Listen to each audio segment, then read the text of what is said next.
और ऐसा है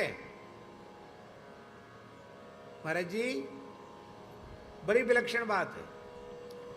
परीक्षित जी को 4 दिन हो गए, उन्होंने ना अन्न ग्रहण किया न जल, निर्जल हैं 4 दिन से।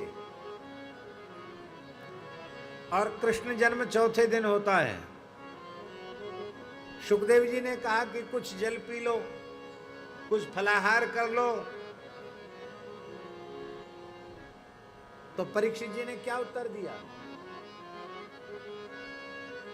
नई साति दुस्सहा क्षुन्मां त्यक्तोदमपि बाधते पिबन्तं त्वन्मुखाम्भोजच्युतं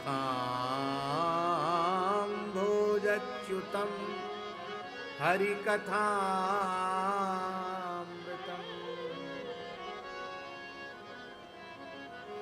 ये भूख और प्यास, ये दोनों बड़ी असह्य है।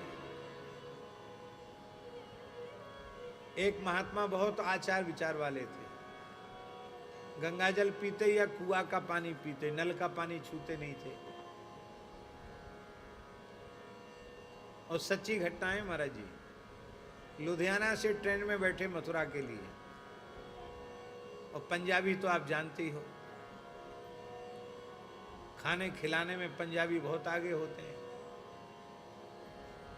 तो जिस घर में रुके थे वो भी ब्राह्मण देवता थे, पंजाबी ब्राह्मण थे, बड़े पवित्र आत्मा थे।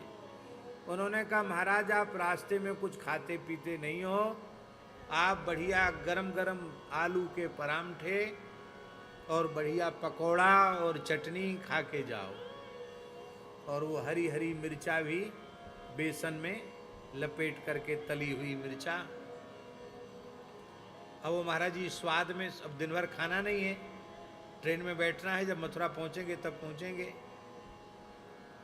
अब वो खूब सवेरे सवेरे आलू के परांठे और अचार चटनी और पकोड़ा वो सब खा के चले वहां से।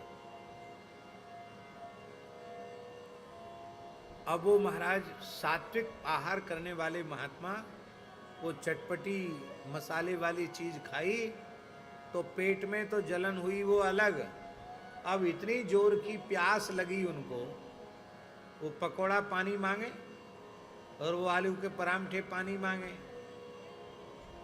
अब महाराज जी कमंडल का जल उनका भगवान की लीला है, वो कमंडल का ढक्कन पता नहीं कैसे खुल गया, कमंडल का पानी फैल गया।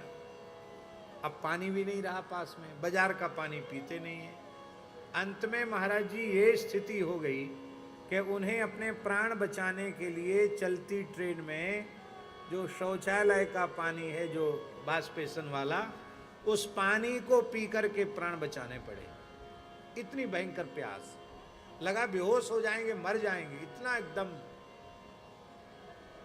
उन्होंने आकर हमारे पूज्य गुरुदेव भक्तमाली जी से रोते हुए कहा, बोले महाराज हमारा तो जीवन भर का धर्म भ्रष्ट हो गया, मैं क्या करूं, शौचालय का पानी पीना पड़ा, जब मैंने जीवन में नल का पानी नहीं छुआ, नहाने के लिए भी नल का पानी नहीं छुआ, मुझे वो पानी पीना पड़ा। क्या महाराज जी बोले कोई बात नहीं, दुख मत करो, पंचगव्य ले लो और अब जाना आना बंद कर दो, अयोध्या वृंदावन चित्रकूट जहाँ मन लगे वहीं एक जगह रह के भजन करो, ज़्यादा कठोर आचार विचार वालों को घूमना नहीं चाहिए। बोलो वृंदावन बिहारी की जय। हम लोगों को भूख लगती नहीं है, भूख लगने के पहले भोजन मिल जाता है, प्यास लगने के पहले पानी मिल जाता। भूख प्यास लगे तब ना पता चले भूख प्यास का बेग कैसा होता है। महाराज जी लिखा है नई सात दुस्सहा क्षुण्माम, ये भूख प्यास अत्यंत असह्य है।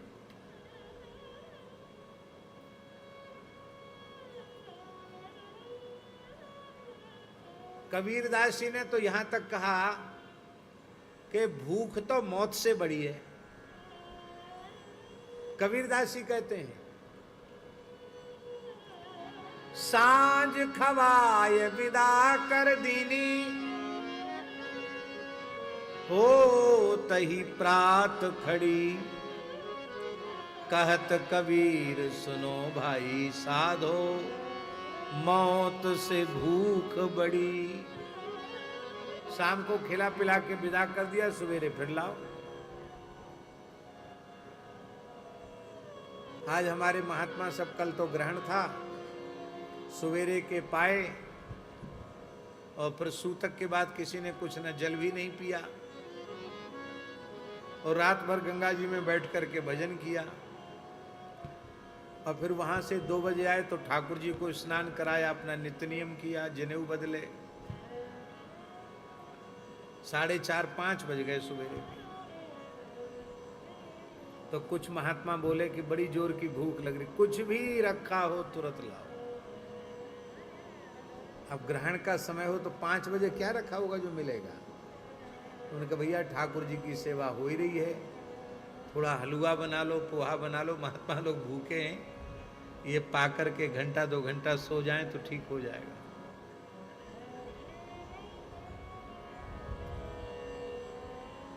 एक दिन की भूख की बात है ये,